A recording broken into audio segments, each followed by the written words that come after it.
Hello, welcome to Heartbeat Alaska, the program that brings you national and international Native news. The program that brings you news about Native people, about Native culture, and Native knowledge. Hi, I'm Jeannie Green. Welcome to Heartbeat Alaska. Bringing you national and international Native news, this is award-winning Heartbeat Alaska, the premier Native voice in Native programming. There's a heartbeat, louder than thunder, revolution is in the air. There's a heartbeat deep inside our mother. Are you too cool to care? Now, with Heartbeat Alaska, here's Jeannie Green. On today's Heartbeat Alaska, we welcome spring and warm weather after spending our long winters in coldness and dark. In Shishmaref, Alaska, they held their annual Spring Carnival. Also, in Barrow, Alaska, they held their annual Spring Festival. Both celebrations to welcome the warmer days to come, days for hunting and fishing. On Heartbeat Alaska, we also travel to the lower 48 and have music videos, all that plus much more. But first, here's Gary Fife with Native news across the nation. And I'll be back in just a moment, so don't go away. There's a heartbeat, louder than thunder, revolution. This is Native News Across the Nation. I'm Gary Fife. President Clinton has signed a new executive order promoting access to sacred sites by Native religious practitioners. The White House reported this week it expects the executive order to work hand in hand with the American Indian Religious Freedom Act that requires federal agencies to comply with existing laws. But Native political observers say the executive order fails to add any enforcement authorities or the opportunity for a judicial review. They've said no for years, and they've said no again to acceptance of a financial settlement for the Black Hills of South Dakota. News from Indian Country reports the Teton-Sioux Treaty Council has sent a letter to Nebraska Congressman Bill Barrett saying they oppose his bill authorizing the Santee Sioux tribe to take some cash. The Santee band is the only one of its tribe to break ranks and consider taking the money instead of holding out for the lands. The grassroots Native group does not formally represent any tribal government, but maintains the respective Sioux tribal governments have treaty rights to the Black Hills. A communications company partially owned by the Oneida tribe of Wisconsin is getting into the wireless telephone business. Iridium Communications is 49% owned by the Oneidas. It's been granted rights to serve all of Wisconsin except Milwaukee and the northwestern portion of that state. Cook Inlet Region Incorporated announced today the finding of a granite source that Surrey geologists think is the same quality and has the potential as the National Bank of Alaska's proposed granite quarry at Eklutna. That quarry plan has been under conflict from both tribes and local environmental supporters. A spokesperson for the native village of Eklutna said they were pleased to resolve the concerns over culture surrounding the proposed quarry, and they wanted to thank NBA, the National Bank of Alaska, and Surrey for their assistance. Imprisoned Native activist Leonard Peltier has been at the Springfield Federal Prison's medical facility recovering from jaw surgery. The surgery was to correct a broken jaw that Peltier received as a child and that had never healed properly. Peltier spent his 20th anniversary as a federal prisoner while his most recent appeal effort was rejected. June 26th will mark the 21st anniversary of the South Dakota shootout that left 2 FBI agents dead and Peltier as the only person ever convicted in connection with those deaths. And as always, if you have news or information about your Native group or tribe or an event, please share it with us. This is Native News Across the Nation. I'm Gary Fife, and back to Jeannie with more Heartbeat Alaska. Thank you, Gary. After long, cold, dark winters and before the work of spring whaling begins, the people in Barrow, Alaska celebrate with the Spring Festival, an event to them that's more important than the 4th of July.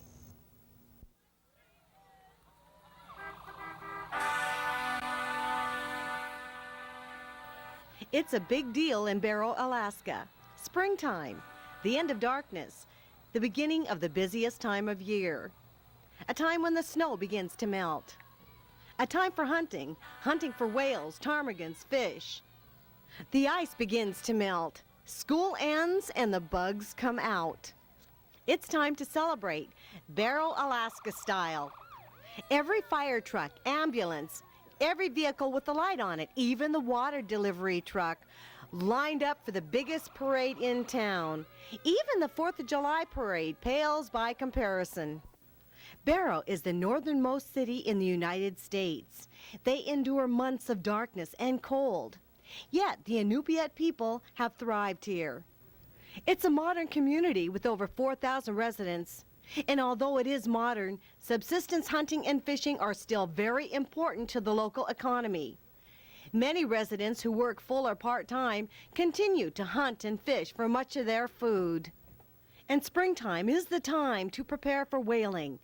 Just as their ancestors did 4,000 years ago, Inupiaq men still spend days, even weeks, camped on the ice at water's edge, poised for action should the lookout report signs of an approaching whale. And they still use dog sled in large sealskin-covered boats called umiaks. Though power boats and snow machines are seen everywhere in Barrow, the traditional umiak is still preferred. A reminder of a time long ago when ancient Inupiaqs were totally preoccupied with preparations for the hunt. The umiaks received new sealskin covers. Whaling supplies, lines, and floats were mended. New clothing was sewn, the clothing for the umialik, the whaling captain. Charms and amulets were prepared to lure the spirit of the whale. While the men hunted, special behavioral taboos, like no dogs, women, or children, or cooking on the ice, were strictly observed to promote the success of the hunt.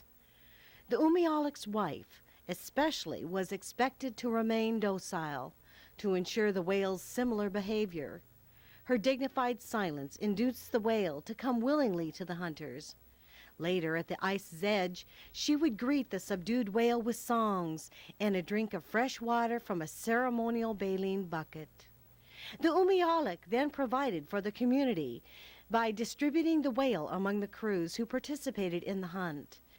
Then the entire community feasted, celebrating the successful spring hunts, a practice that continues today.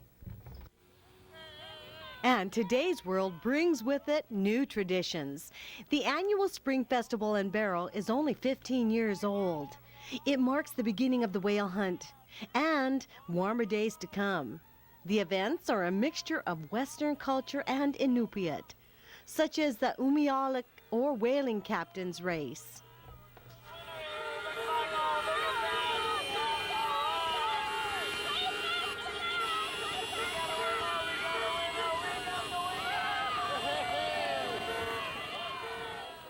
Pushing a skin boat over ice may look easy, but there's more to it. These guys had to push a sled, get off, build a fire, and make tea first, all part of the race. North, this is it. A lot of people make that claim, but this is the farthest north. How about a golf tournament? Most golf is played on a green course with a white ball. In Barrow, Alaska, this course was white with the green ball. The Barrow community also contributed their own twist to the fashion world, a parky contest. The children's grand prize winner already knows the ropes. She can blow a kiss like an old pro. From the top of the world at Barrow, we travel now down the coast of Alaska to Shishmaref, a village located on Sarachef Island between the Chukchi Sea, an extension of the Arctic Ocean, and Shishmaref Inlet. The original Eskimo name for the island is Kikituk. Archaeologists excavated some of the sites at Kikituk around 1821 and exposed evidence of Eskimo habitation going back several centuries. Oral tradition has it going back thousands of years. Shishmaref is just 20 miles south of the Arctic Circle and only 100 miles east of Siberia. Temperatures throughout the year usually range from 30 below in the winter and up to 60 degrees in the summer. These are midwinter scenes. Approximately 560 people call Shishmaref, Alaska home. They're a hardy group. In 1917, the influenza epidemic was rapidly spreading to villages in this most northern part of the world. The residents of Shishmaref set up a quarantine and allowed no one to pass. The Shishmaref economy is based on subsistence and part-time employment at local stores, at the school district, with the city and native corporations.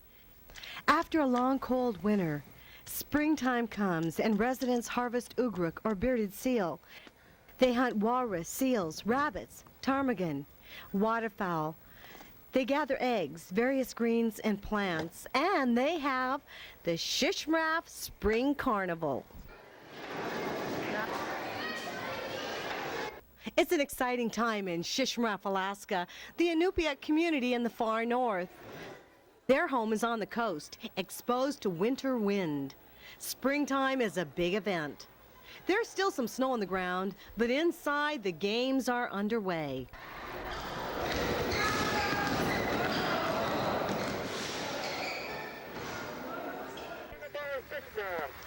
Basketball and dog mushing, competition favored by these people of the north.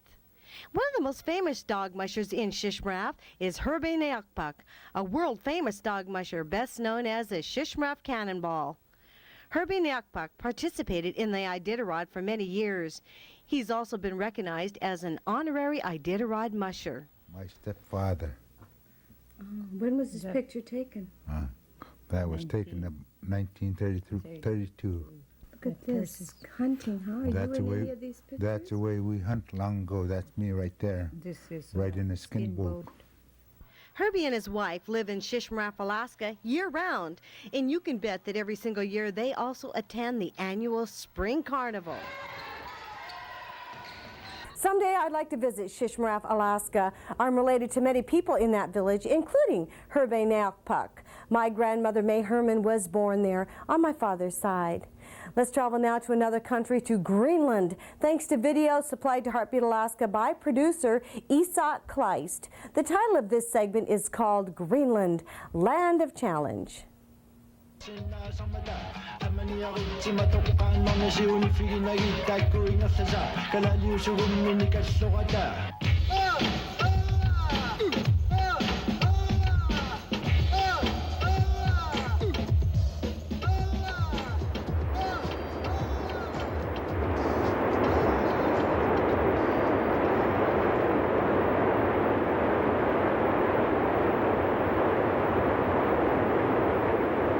The world's biggest fjord system is found in East Greenland, in Ittoqqortoormiit, Scoresbysund.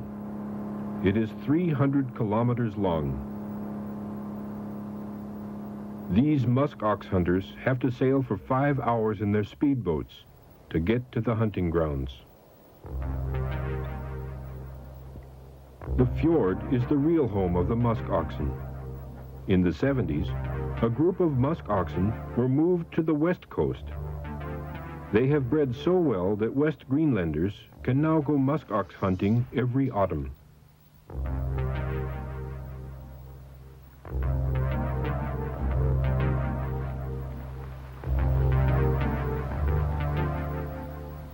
In 1994, hunters in Ittoqqortoormiit killed around 170 musk oxen.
Approximately 500 people live in the municipality of Itokotomi. Hunting continues to be the principal occupation here, but development within the production industry of fish and other animals is still lacking.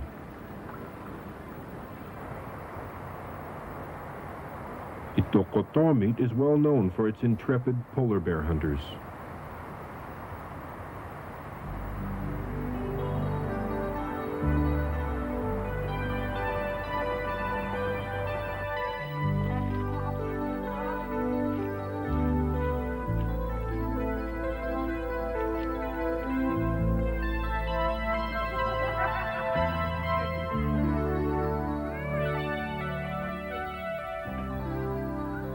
Here in the little production plant, metdek is produced for the home market.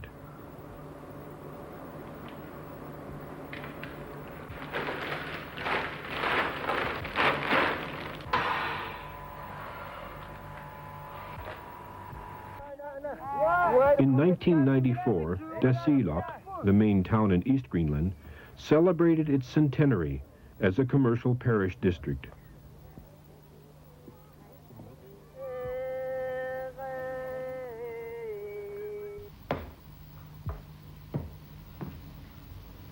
Greenland's postal services have a philately department in Emmesalik.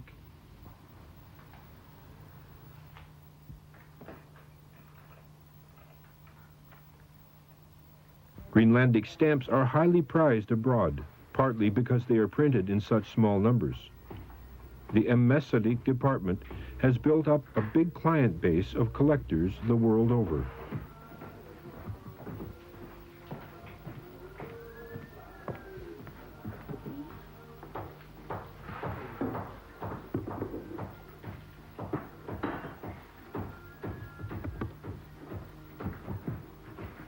Particular interest is shown in first-day issues. About 25 people work in the department.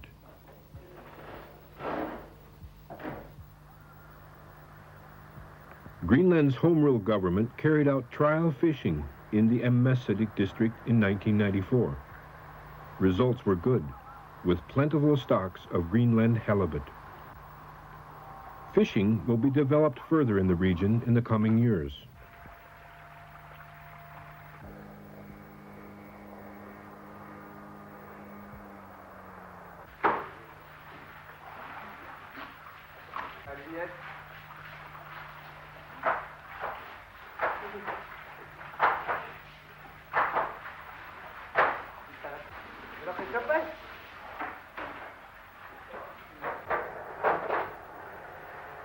These pictures, from 1994, are of the cod salting house in Gumyud, a settlement in the area.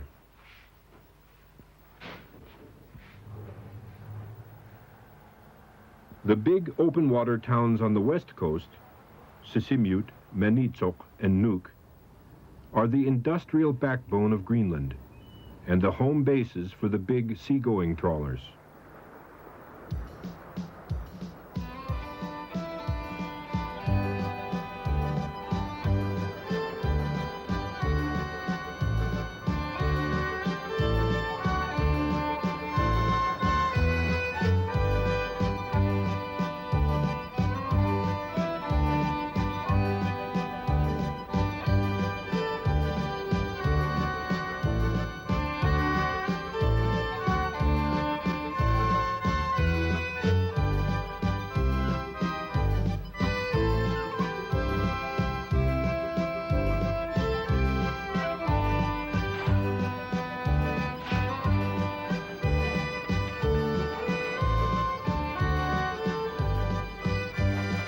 Shrimp fishing is without doubt Greenland's biggest export industry.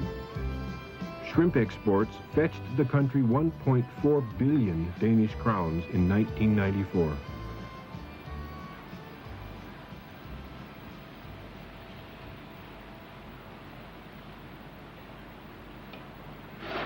In 1993, Greenlandic fishermen caught about 70,000 tons of shrimp. To safeguard the stocks, the Greenlandic Parliament and government have agreed to gradually cut catch quotas by 5% annually in the coming years, so that fishing will be reduced by a total of 20% by 1998. Some of the shrimp are exported as so-called raw frozen Japan shrimps.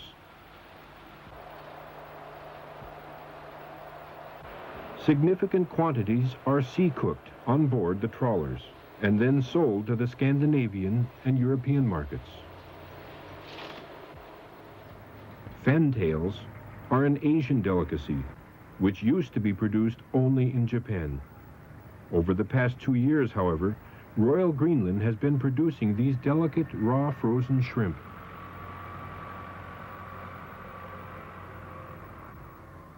In the settlement of Atluitsupa, fantails are produced for the Japanese market.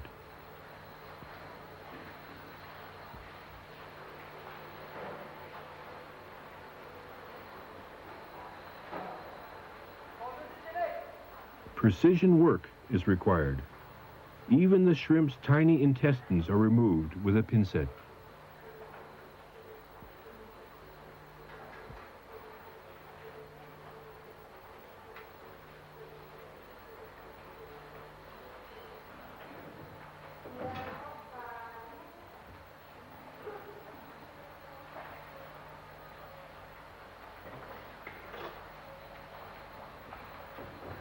The final products are inspected, and any flaws are corrected before they move on to be quick frozen.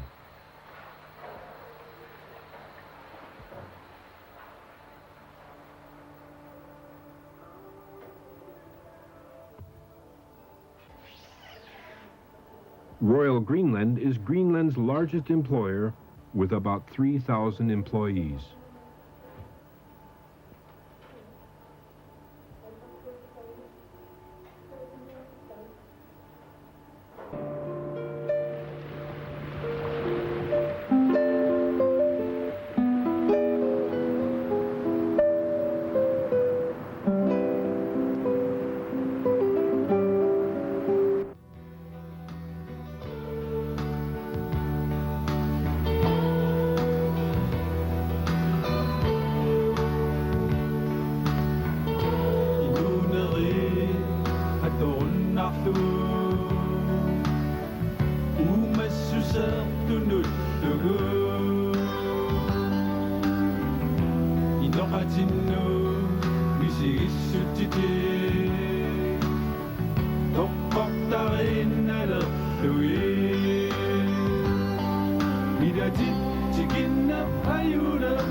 so siamo aktiyo tamarino bisa sa tu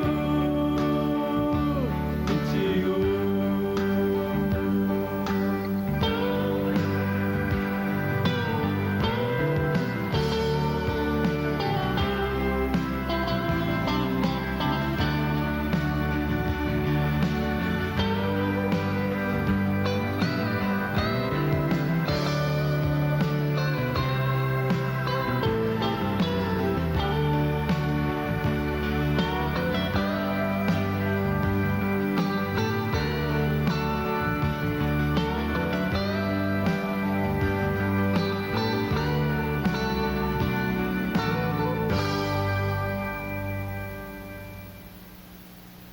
Thank you once again, Isak Kleiss from Nuuk, Greenland, for that video. As you can see, Greenland has fabulous musicians, as does Canada, and actually all over America. Native American musicians are coming to the forefront in the media.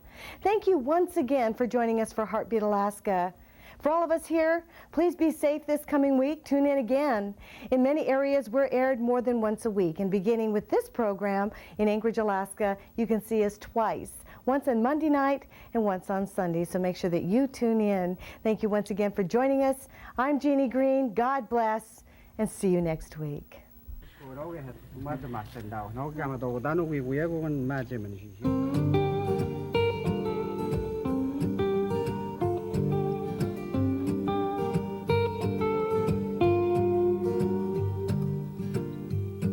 Show either go reach you on.